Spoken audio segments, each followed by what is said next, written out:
I am delighted that Wycliffe has considered work done with the poor something worth honoring, worth considering as theology put into practice or theology lived out.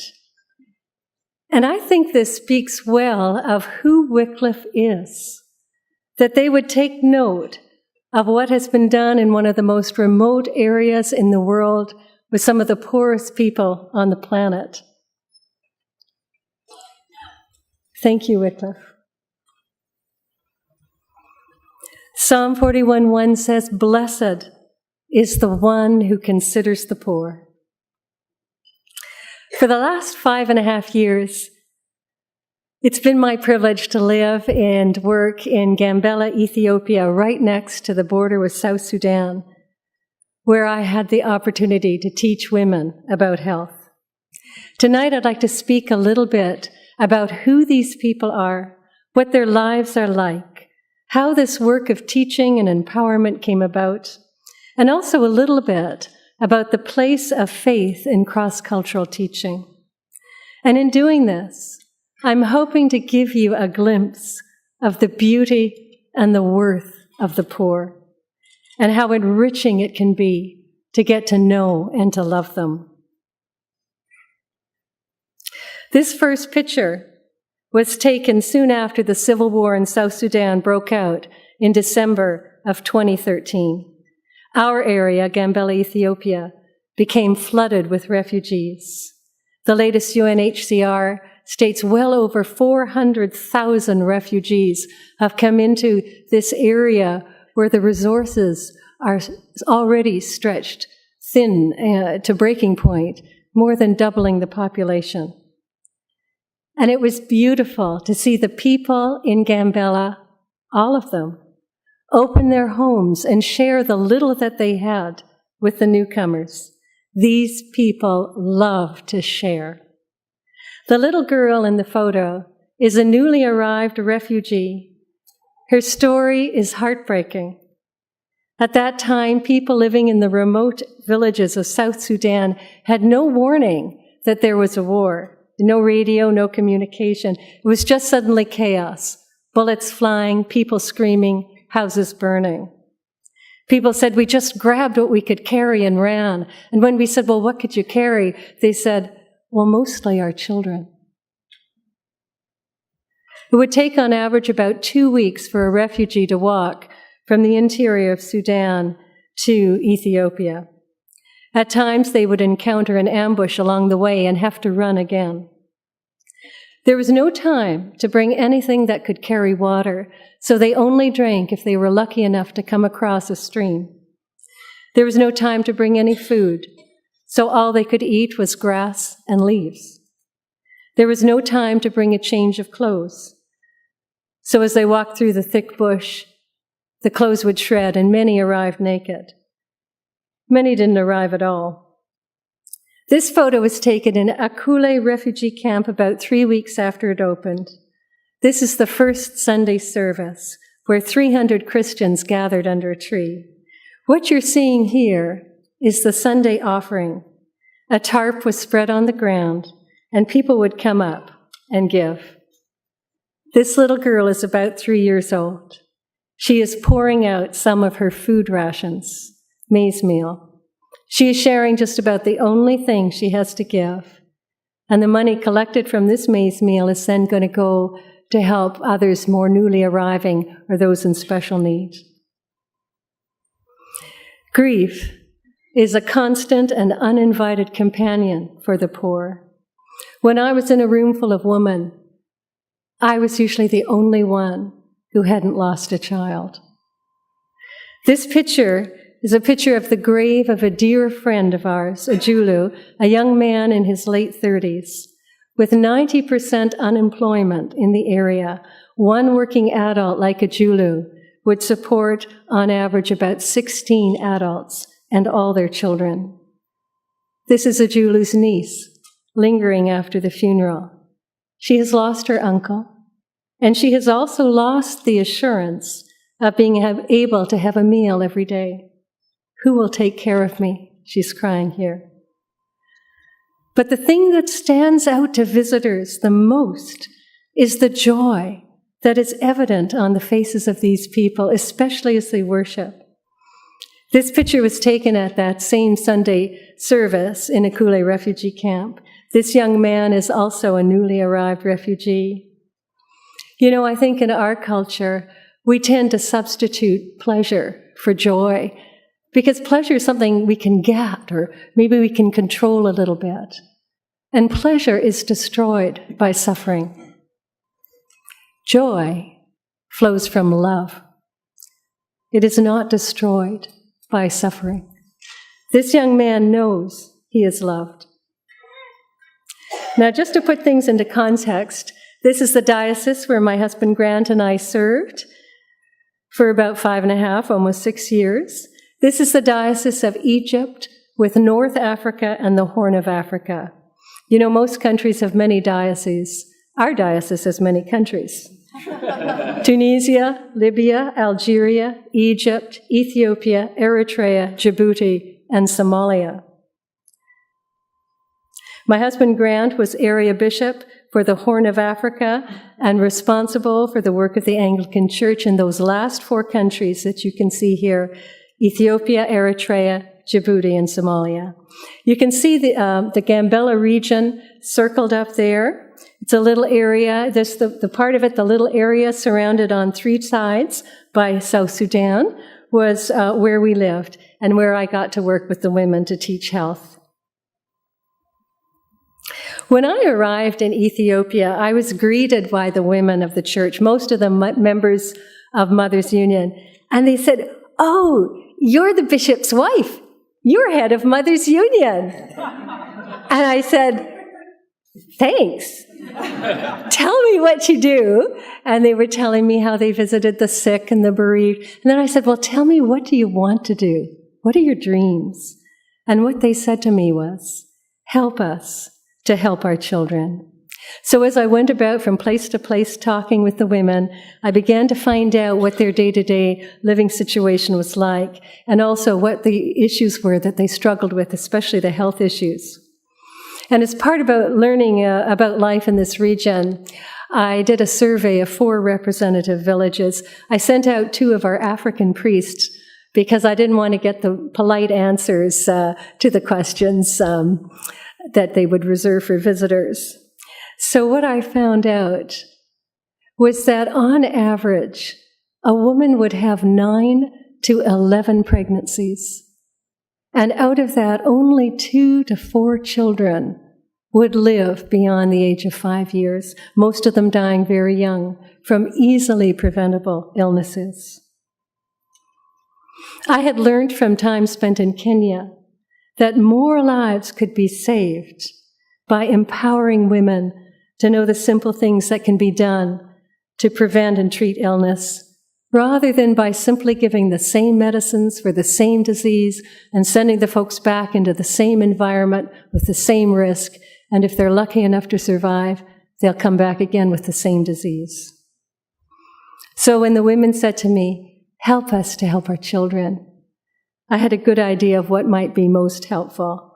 Of course, I love curative care, but I knew that if I really wanted to make a difference, I would also need to teach prevention and to empower women to know what they could do for themselves and for each other. Now, none of the women in the area had had any opportunity for schooling. So I couldn't teach, like Fact A, Fact B, Fact C. They're very intelligent women, but they'd never had the opportunity to learn how to learn in that way. So instead, I made up stories and drew pictures, and with drama and with a lot of laughter, we would learn about 1 or 2 health concepts, choosing the ones that were most important to the women. Then, after the teaching, the women would get together like you see them here in a small group and help each other to remember the story by using the pictures. Then what they do is they take a tiny collection every Sunday, just a few pennies, and with it they'd buy some coffee. And then they would walk out to a village, and this is Ethiopia, so they start an Ethiopian coffee ceremony. And as they roasted the beans, the aroma would draw the women, the men, no matter what religion, they'd all come. And then the women would say, well, would you like to attend a teaching? So in this way, every week, they would reach 140 people this week, 80 people the next week, 100 the next, and they're still going strong. Now, about a year after this program was up and running, our major donor, Anglican Aid Australia, came to visit to find out how the program was doing. So he asked the priest of these women here, he asked Darash, the year before the program was up and running, how many children's funerals did you hold? And Darash said, well, I held 50, an average number. And then Eddie asked him, well, how many children's funerals have you held now that the program's been up and running for a year? And Darash said, I've held none. And Eddie said, why? He says, well, it's the program. So I went to Darash. I said, you've got to be kidding me, from 50 to none. Tell me more. And he said, well, you know, the women watch those who go to the program. They see their children are healthier, so they want to learn. But also the women say, now knowledge has given us choice. Before, we would only have to go to the witch doctor, and he would gouge out the 2 unerupted teeth in the baby to release the evil spirits. And then the babies would be so swollen and in so much pain, they wouldn't nurse and they would die. They say, now we know things that can stop sickness from coming, or if it comes, we know how to take care of it. We can pray. We can go to the Mothers' Union for advice and prayer. But the thing Darash said to me that touched me the most was he said, the women are coming and they're saying, no one has ever cared for us the way you have. And we want to know this Jesus who sent you. The program started by bringing women from all over the Gambela region, sometimes taking about up to a week to travel. And I would teach them something together. These women, the ones that were chosen because they had a heart to share what they'd learned with others in their community. So then they'd go back to their local areas and share what they had learned. After 3 years, we were able to transition to a fully African-led program. So now they're teaching in 9 local teaching centers spread out throughout the region so they can reach more women, and women don't have to travel as far. Let me just get this. Sorry.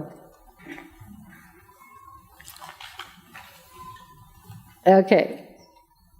After the local program had been going, this is now after the African-led program had been going for about a year, we were listening to the report that the African leaders were giving about the things that they had started to teach in the program. And I wanted to read you in their own words some of the things they said. So this first one is Rebecca speaking about malaria. This is what she said. Many children died.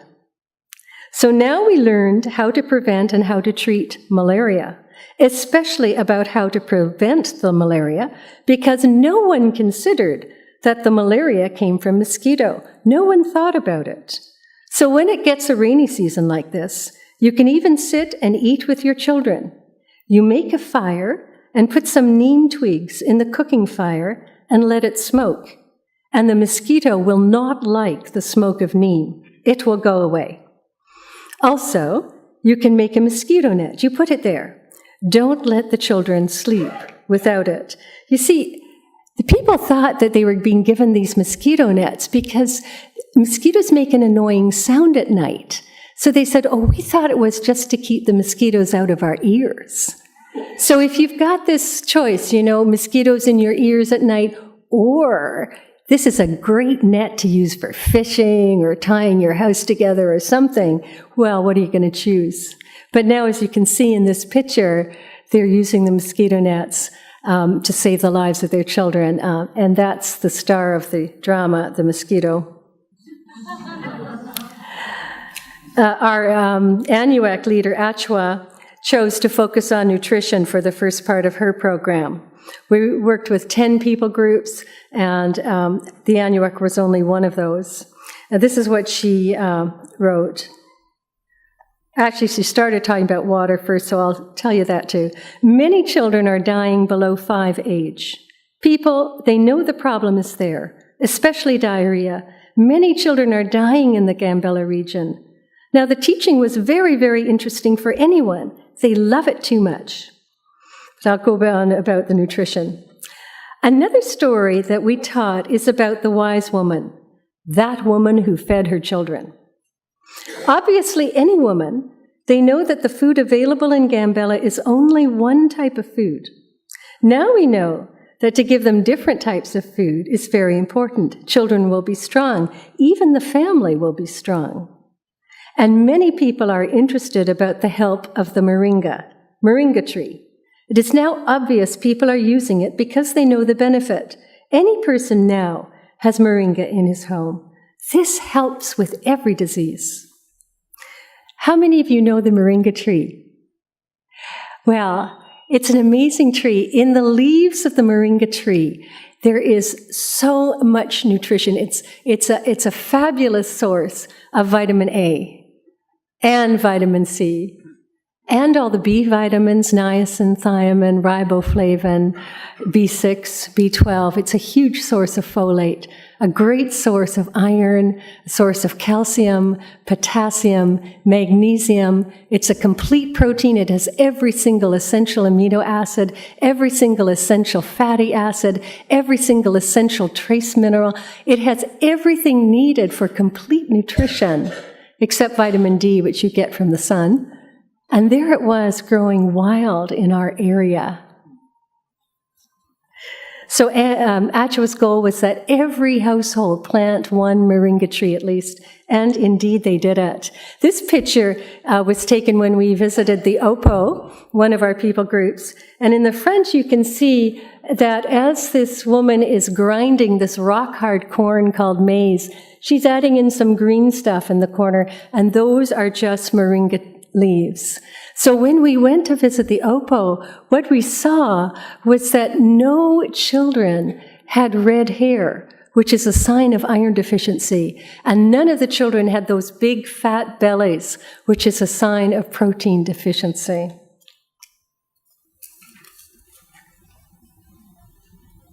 My main aim in working with the women was empowerment. And I found that empowerment is something that is best done shoulder to shoulder, rather than by coming as an expert who wants to dispense useful knowledge. Let me give you an example of what I mean. When I was teaching health in Kenya, a group of Western doctors came to teach about family planning, which in those days just meant how to use the birth control pill. Now, I had to be away somewhere. I missed the training, and I was interested in hearing what the women thought about the teaching. So when I got back, I said, well, tell me what the Western doctors said, and, did you like it? Well, my friend Raul puts up her hand. She says, I want to tell you, because they came to my village. It was great. So I said, okay, tell me what they said. And she said, well, what they said is that if we have fewer children, we will have more strength to take care of the children that we do have. We'll have more food for our children we already have. We'll have more money that can help pay for their educations. And also, we'll have less troubles that can come from too many pregnancies, like losing too much blood or losing too much iron. She had clearly understood everything the doctors had taught. I loved the teaching, she said. And I said, did all the women love the teaching? Oh, yes, doctor. Did all the women understand as well as you did? Oh, yes, doctor. So how many people came to the training? The whole village. And how many people used the birth control pill? Not one, doctor. Not one. Now, because I had a good relationship, I could ask, well, why? And the reason was this. Rael belonged to a people group called the Pakat. Now, the Pakat people, They have a belief that obedient wives are blessed with children and disobedient wives are cursed with the death of a child. And the curse was diarrhea sent on the baby, which would kill the baby. So the custom in the Pequot people was that as soon as a woman gave birth, she went home and she lived with her mother and father on their compound, while her husband stayed with his other wives on his compound. And this was to be for a full 2-year period. However, the fact is that when you look at Pequot families, the ages of the children are spaced roughly about 9 months apart. You see, the husbands come visiting. Now, if the husband comes to visit, you must be an obedient wife. Everyone knows that. And the gods will be merciful and spare your child. But if you take family planning and you are planning to have your husband come and visit, the gods might see that too. And then you just might lose your child. And not one woman was willing to risk the death of her child. So now our discussion changed from a medical discussion to a discussion of worldview. What does it mean that Jesus became a curse for us that we might have blessing? How is it now that the villages become Christians and the husbands only have one wife? In discussions like that, there's an opportunity to discover together, to explore what builds life, what gives meaning to life. How do we choose wisely, given our situations, given what we have at hand, given our beliefs? What do we believe? Worldview shapes behavior. It shapes the way we look at health, including the choices we make about taking care of health. In Africa, the physical realm and the spiritual realm are not seen as separate things, the way they are so often seen here. The women told me, "We can trust what you teach us because we can see your heart. We know you love God." Healing is never separate from prayer, and a discussion of health is never separate from a discussion of spiritual realities and belief. In Africa, the predominant view is that disease is caused by a break in relationship or a problem in relationship, and healing comes about through restoration of relationship. This is why traditionally people would go to the witch doctor who would do something in the spiritual realm in order to bring healing into the physical realm. He would do something to restore relationship. In the West, the traditional view of medicine, certainly what I was taught in medical school, was that disease is caused by a disorder of function, and healing comes about through restoration of function. It was interesting, as we studied the book of Genesis, to find that both of these approaches to health resonate with the biblical worldview. In Genesis, we see sickness and death coming through a break in relationship with the source of life. And then later on in the story of redemption, we see restoration coming through restored relationship. Jesus said, "I have come that they may have life, and this is life, that they know you, the one true God, and Jesus Christ, whom you sent." In the study of Genesis, we also see a mandate: have dominion. We were to take charge of and to take care of creation. To study, to understand, to take care of creation in making medicine and in taking care of the body is good stewardship of God's good creation. Revelation 21:24 says, "All nations will bring their glory into the new creation. All that is good from every culture, all that enhances and blesses life, is of great and of lasting value. In our area in Gambella, there is a crisis in worldview. There is a loss of the grounding wisdom of the elders. Through war and displacement, the people would say, our beloved elderly, they couldn't run as fast from the bullets. And with the poverty, poor nutrition gives shortened lives. Many times I heard, I think we used to know that, or I think my grandmother used to do that.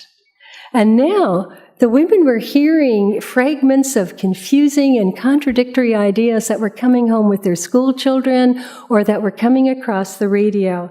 And all of this contributed to a hunger to know on what can we base our lives. Tell us what the Bible says about life, they would ask. This picture was taken during the first Bible study I held at the First Mothers Union training.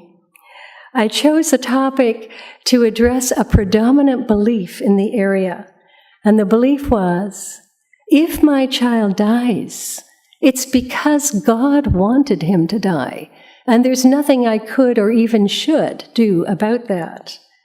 So we looked at the prayer that Jesus taught us to pray, thy kingdom come on earth as it is in heaven. And as we looked at Genesis and Revelation, we saw that with God, in the fullness of his kingdom, we ultimately don't see sickness, suffering, want. As we looked at the book of Philippians, concepts, as they would say, as it says, a partnership in the gospel, a participation in the Spirit. When we looked at a mutuality of love in relationship, both honored and honoring, the women's faces began to light up. This is the kingdom he wants us to pray for? Do you mean it gives God pleasure that I should help my child? This picture shows the discovery of joy that's beginning to light their faces.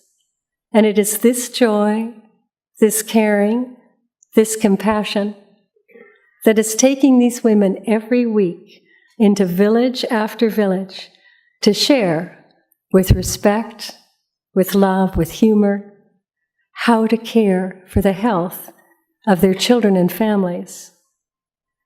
And this is what we're seeing in Gambella. The gift of beautiful, healthy children. Thank you.